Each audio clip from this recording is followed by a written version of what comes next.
नमस्कार, दैनिक सवेरा टीवी देख रहे हैं आप और मैं गजेंद्र शर्मा। इस समय आपके समक्ष लाइव हुआ हूं राजधानी शिमला से। आज दिन भर की क्या अपडेट है ये आपके साथ साझा करेंगे।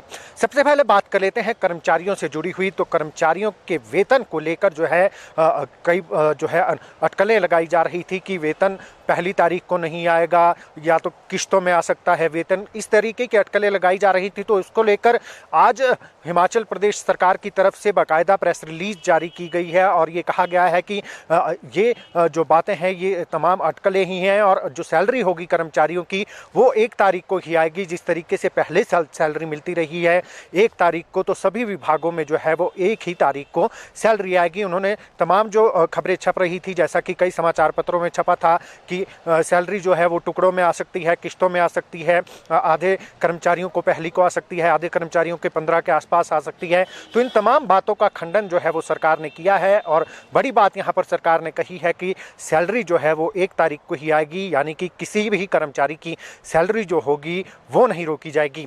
इसके अलावा बात कर लेते हैं हिमाचल प्रदेश में जयराम सरकार के समय, यानी कि 1 अप्रैल 2022 से लेकर 12 दिसंबर 2022 तक जितने भी स्वास्थ्य संस्थान खोले गए थे, पीडब्ल्यूडी सर्कल खोले गए थे या फिर पटवार वृत्त खोले गए थे, नई तहसीलों की घोषणा की गई थी, उन्हें जो है वो डी नोटिफाई कर दिया गया है। कुल मिलाकर 291 ऐसे संस्थान हैं, 91 ऐसे जो है डिपार्टमेंट विभागों के अंतर्गत जो आते हैं, जिसमें सब डिविजन्स हैं, पटवार सर्कल हैं, कानूनगो सर्कल हैं। इसके अलावा जो तहसीलें हैं जो नई खोलने की घोषणा की थी उन्हें जो है डी नोटिफाई कर दिया गया है पहले ही, क्योंकि सरकार जैसे ही मुख्यमंत्री बने थे सुखविंदर सिंह सुक्खू, तो उन्होंने मीडिया में कहा था कि बिना बजट के ही जो है वो पटवार वृत्त खोल दिए गए हैं या कार्यालय जहां पर खोले गए हैं बिना फंड के, और जो कार्यालय जो है लोगों की जो सिर्फ जो है लोक लुभावने वादे को पूरा करने के लिए, लोगों को लुभावने के लिए जो है कार्यालय वहाँ पर खोले गए हैं, उन पर ताला जरूर लगेगा।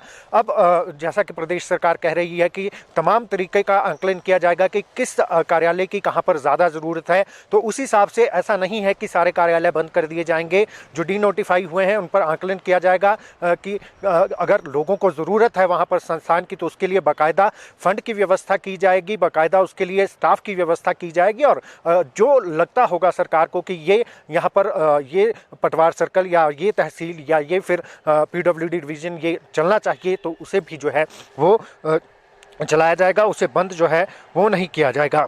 अब बात कर लेते हैं कोविड को लेकर। तो कोविड को लेकर आज जो केंद्रीय स्वास्थ्य मंत्री है मनसुख मांडविया जो केंद्रीय स्वास्थ्य मंत्री है, उन्होंने उच्चाधिकारियों के साथ, जो स्वास्थ्य विभाग के अधिकारी हैं उनके साथ एक बैठक की है। जिस तरीके से पड़ोसी जो मुल्क है चाइना, वहाँ पर कोरोना का कहर देखने को मिल रहा है, आधे से ज़्यादा मुल्क में जो है वो लोग कोविड पॉजिटिव हो गए हैं।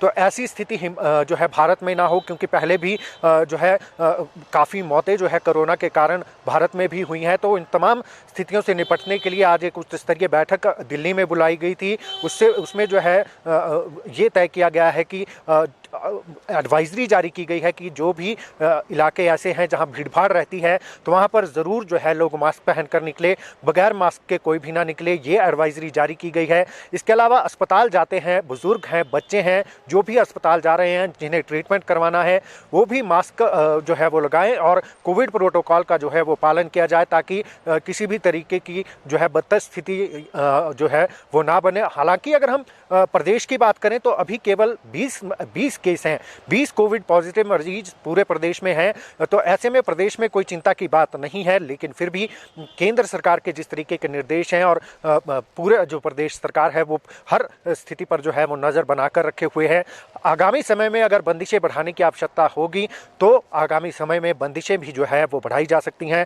फिलहाल हिमाचल प्रदेश की अगर बात करें तो यहाँ पर कोविड को लेकर कोई ज़्यादा चिंता करने की आवश्यकता नहीं है, क्योंकि केवल 20 ही केस जो है वो इस समय प्रदेश में है। इसके अलावा बात करते हैं अगर राहुल गांधी की यात्रा की, तो राहुल गांधी की यात्रा आज हरियाणा पहुंची है।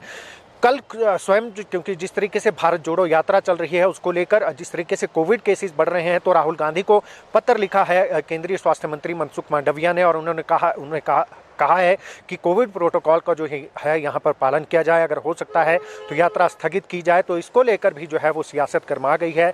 अब कांग्रेस की तरफ से ये बात कही जा रही है कि राहुल गांधी की भारत जोड़ो यात्रा से बौखला गई है भाजपा, और इसीलिए जो है इस तरीके का पत्र जो है वो राहुल गांधी की यात्रा को रोकने के लिए लिखा गया है। लेकिन ये यात्रा, जिस तरीके से रिस्पांस इस यात्रा को मिल रहा है, उससे कहीं ना कहीं भाजपा सरकार घबराई है, ये कांग्रेस की तरफ से आरोप जो है वो लगाए जा रहे हैं। इसके अलावा बात कर लेते हैं, उप मुख्यमंत्री मुकेश अग्निहोत्री आज ऊना में थे, तो उन्होंने विपक्ष को लेकर एक बड़ा हमला बोला। उन्होंने कहा है कि कैबिनेट बनाने की बात यहाँ पर कर रहे हैं।